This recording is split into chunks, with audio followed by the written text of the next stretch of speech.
I'm Roger Baker, Executive Director of the Stratfor Center for Applied Geopolitics at RANE, a global center of excellence for geopolitical intelligence and analysis. Learn how you can put geopolitics to work for your organization at ranenetwork.com.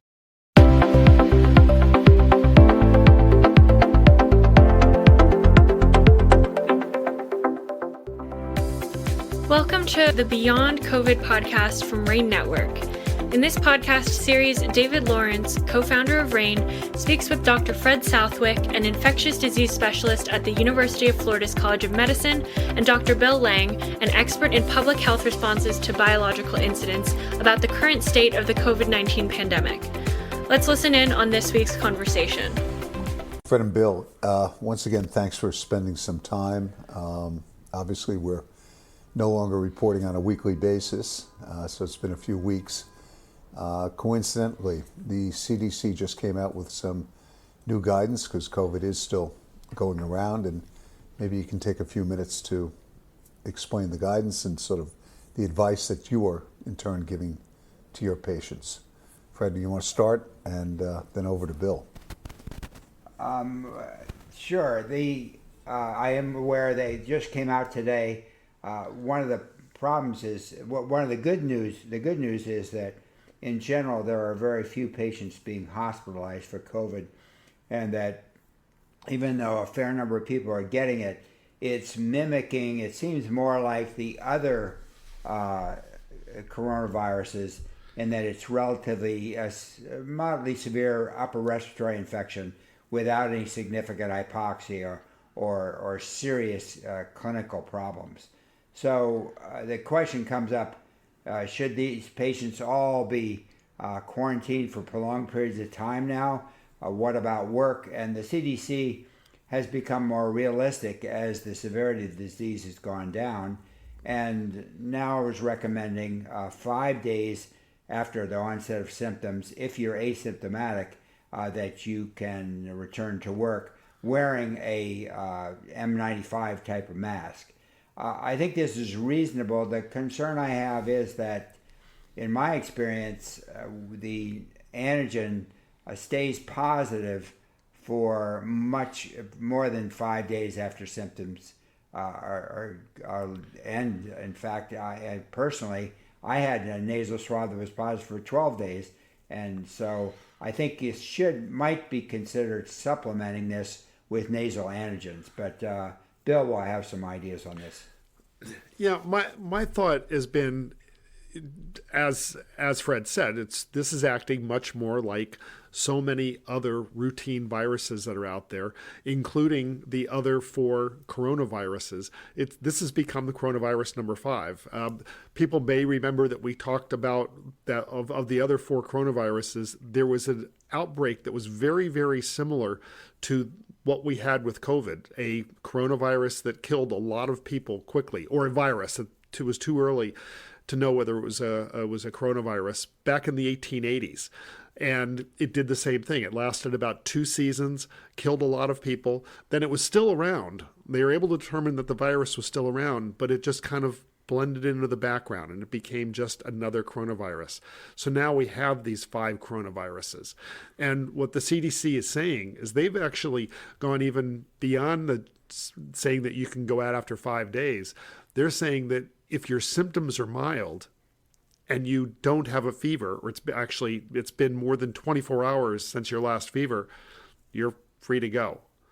And part of the reasoning is that it hasn't been affecting people significantly, that most people aren't testing anyway, and that even the people who do test, they aren't bothering to stay out 5 days. So why give a recommendation that nobody's following anyway? What I'm telling patients that I work with, however, is that if you're around somebody who is at risk, such as I've got a 90-something-year-old father. If I have COVID, I'm not going to go around my 90-year-old father a day after I have a fever. So I think it's important to be a little bit circumspect about the free and clear message that they're sending. But the bottom line is you treat this like you'd treat any other moderately severe viral illness. I wouldn't go around my dad if I have just a bad cold. Well, I'm not going to go around him if I've got COVID either.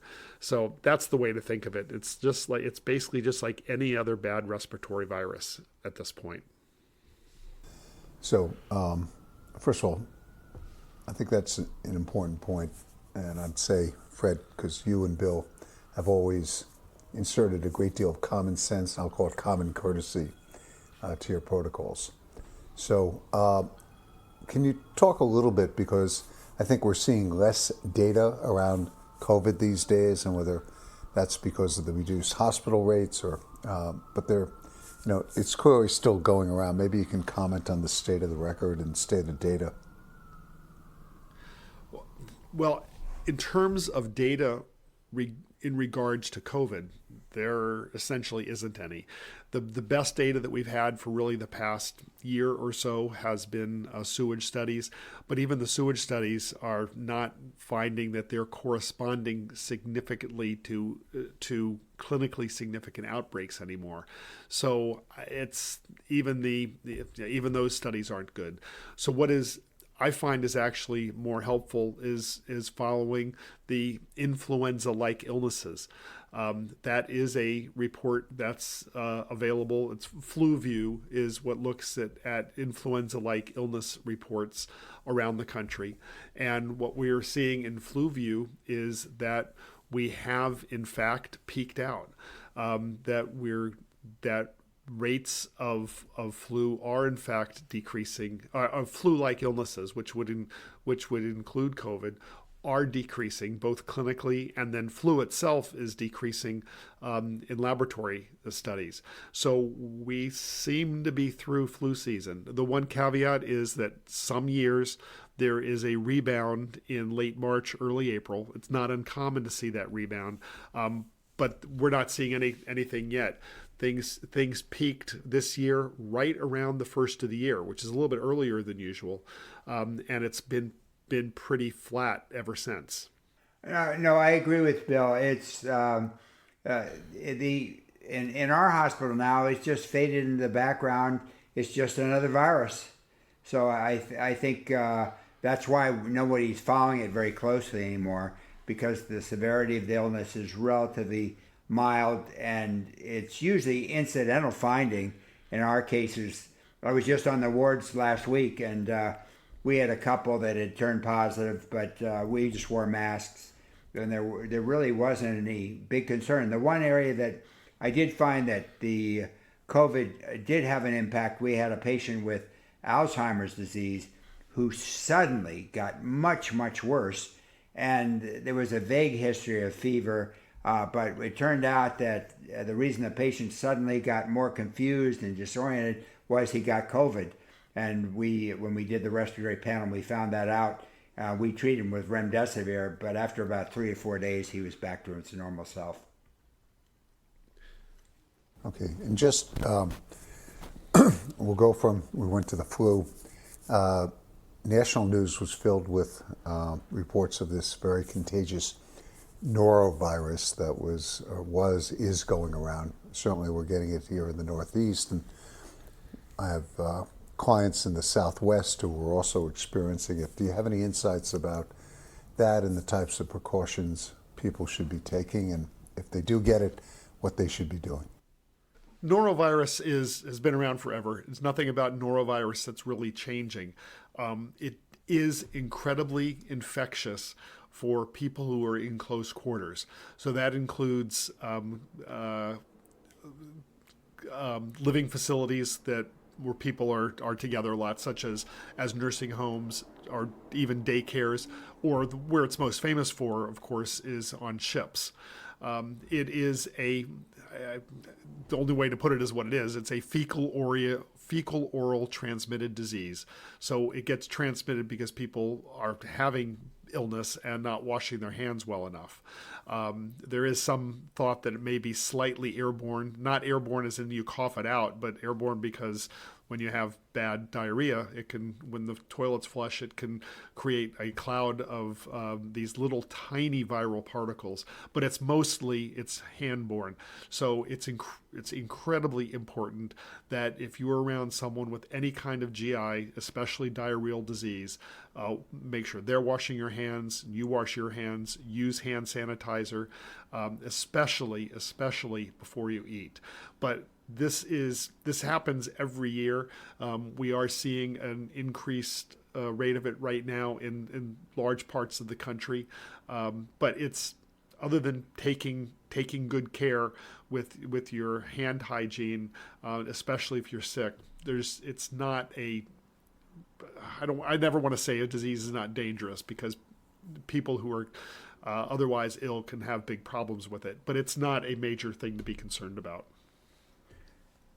Yeah, I agree with Bill. The big problem with this organism is that chlorine works reasonably well, but it's not as sensitive to chlorine as some other agents.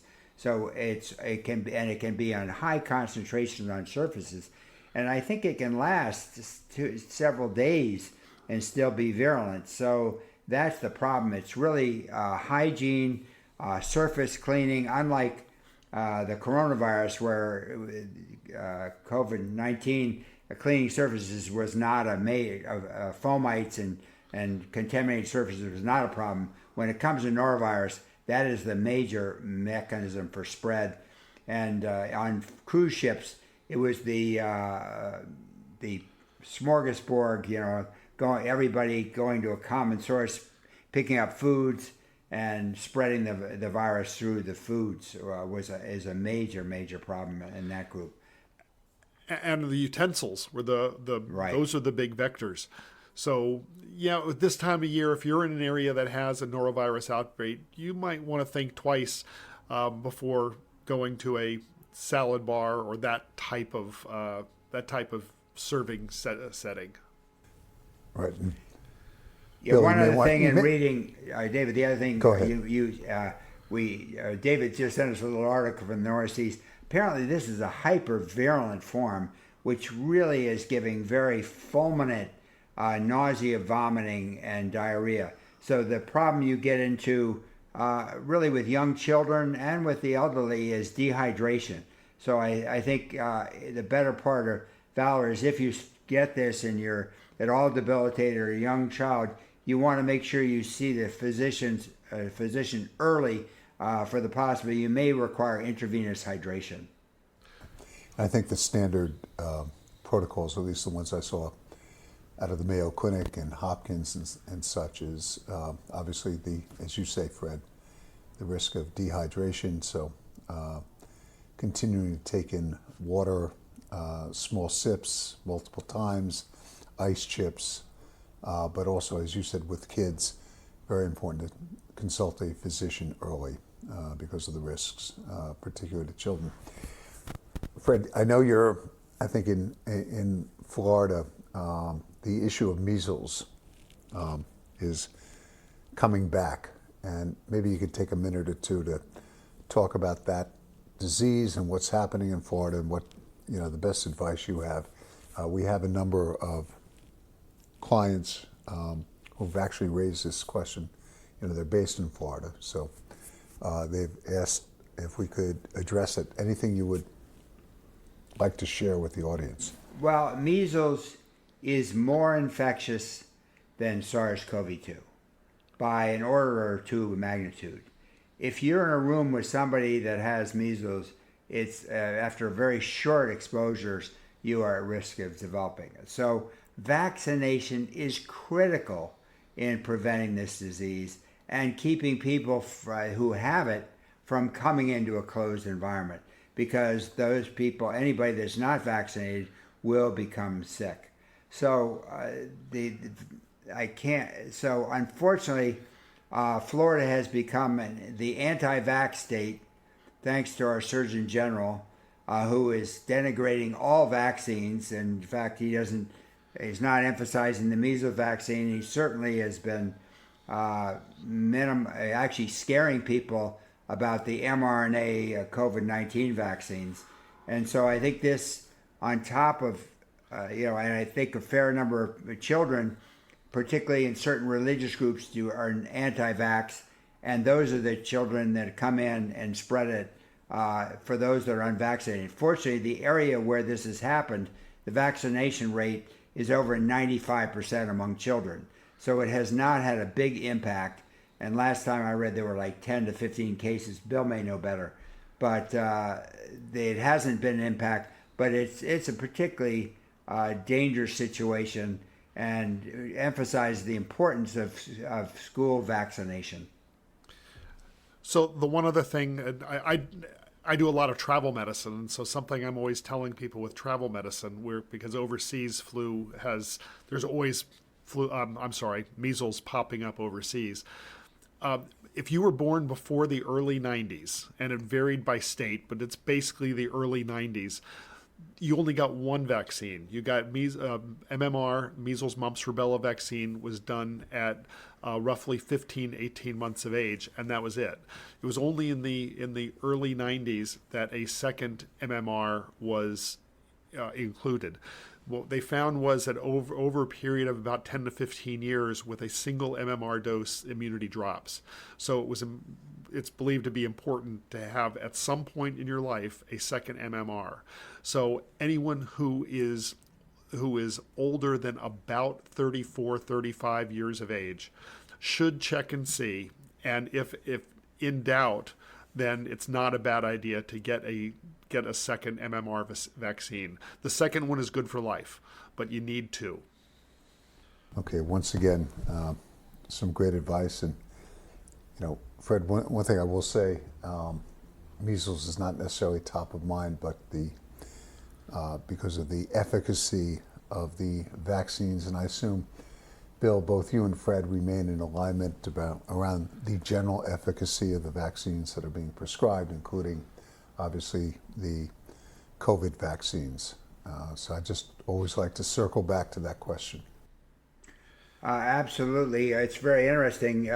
It turns out that the new I was just reading yesterday, the new RSV vaccine is very safe. However, there have been a few cases of Guillain-Barré, and Guillain-Barré has not been seen with the mRNA vaccines, and apparently one of the companies is going to create an RSV vaccine using mRNA, which will prevent that very serious complication. Even though it's rare, we'd like that never to happen.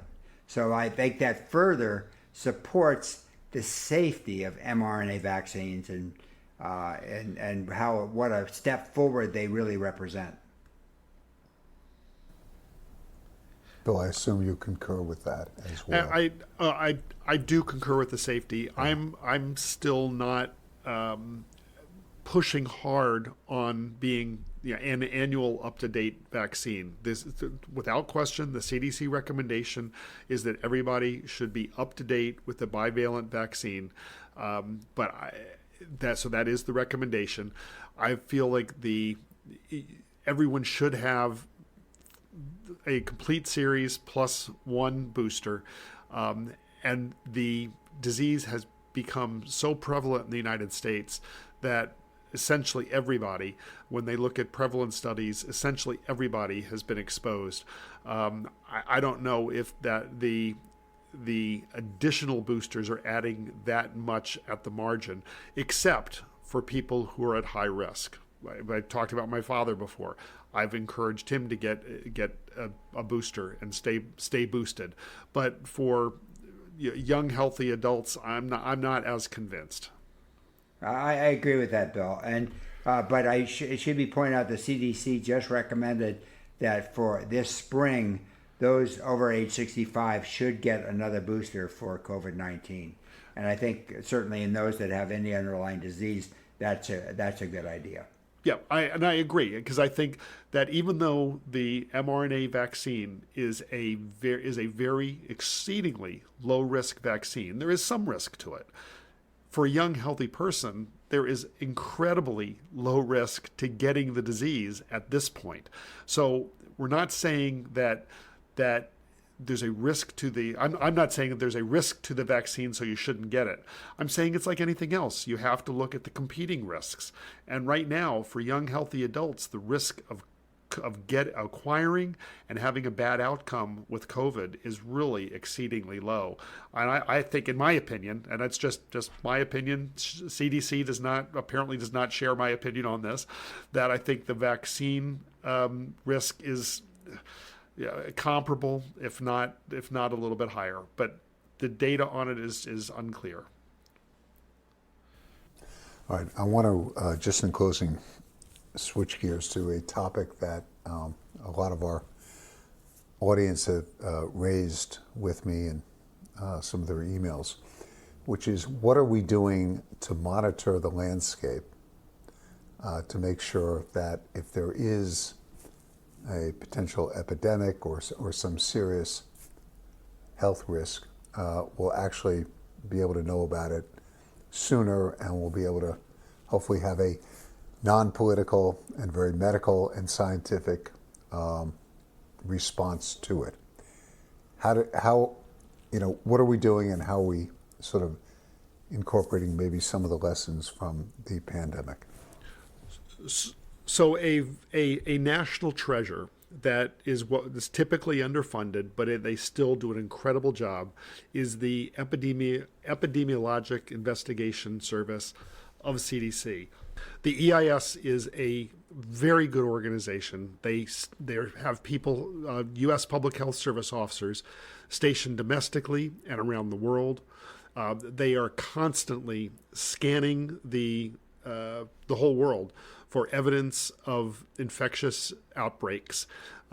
They are even more than the World Health Organization, the CDC's Epidemiologic Investigation Service is the world's front line against the outbreak of infectious disease. So unfortunately, it's like anything else. They get funded well when there's an outbreak, and then as time goes on, their funding goes down and down and down, and until we have another outbreak, and then they get well funded again. Fortunately, right now, they are still well funded because we're just coming out of COVID. But it would behoove everybody to keep asking your decision makers on these kinds of things, your elected representatives, are we continuing to fund the CDC Epidemiologic Investigation Service? Yeah, David, I obviously I agree with Bill completely, and I think it really is important that we continually fund these organizations, because as we found out with COVID-19, the earlier we understand the threat, the more quickly we can really create the interventions, and the fewer lives that will be lost, and the less it will affect our economies and our societies. And David, the one other thing regarding COVID that I've been asked over the past couple of days, because there was a major article in the last couple of days in the Wall Street Journal regarding the origins, reopening that question again, the origins of COVID. And this article is asserting there is increasing evidence. So these are the assertions from the article. I know it well, Bill. I know it well. Increasing evidence that this emerged from a lab. A whole lot of backstory to that. But I maintain, and I've said this, I believe I've said this on this podcast before, that at this point it is not there's no good reason why this needs to be a public finding. Yes, the decision makers and the authorities need to have a pretty good idea and have discussions with the places where this may have leaked quietly behind closed doors, make it be well known that this should never happen again. But for this to be a major public battle over what's the right answer is not going to serve anyone well, including the American public. So that's my 2 cents. I have my feelings on what the origins of this were. there's no point in it's not going to do us any good. We have to look at what's going to be in the best interest of the country and the public moving forward. That's my 2 cents on this. Okay. Of Well, course, I agree with you on that. Fred, I know, agrees, and he's sitting in the center of one of the states where this has been a big headline issue. Look, I wasn't going to touch it. It's sort of the third rail right now, and look, the Wall Street Journal article, we highlighted it to our network, and let me, can I expand upon, both our conversations? It's, I don't want the audience to misinterpret anything that's said here. This is clearly an issue that's not going away. It is a highly politically charged and geopolitically charged issue. And what I've always heard from both of you is this is very much about whatever happened here, acquiring the lessons learned and making sure it doesn't happen again, whatever it is. And whether it's the sharing of information or experimentation in a lab that went awry, lack of precautions, etc. This is about going forward, making sure it doesn't happen again, and making sure if there is a global infectious threat, that there is cooperation between nations early and often, and the ability to get ahead of it as much as possible. Is that a fair summary, Bill, Okay, Fred? That's exactly right. Okay. And more to come, and eventually information will come out, and I'll give the audience a little bit of a history lesson. There are still revelations from the Cuban Missile Crisis, which continue to surprise people. So it may take time. Appropriately so, Bill. Okay? So, okay. Anyway, more to come. Fred and Bill, again, thanks for sharing, being so generous with your time, and providing calm and common sense around important topics. Thanks, David. Thank you, David. We'll be in touch sometime in the near future, as events dictate or information comes out. But obviously, if something happens sooner rather than later, we'll be back on the podcast. But again, many, many thanks, guys. This is the RANE Insights podcast, which is part of the RANE Insights series, comprised of both virtual and real-world events, offering unique practical perspectives from RANE's leading experts in risk management. To learn more, please visit us at ranenetwork.com. That's RANE network.com. Thank you for listening.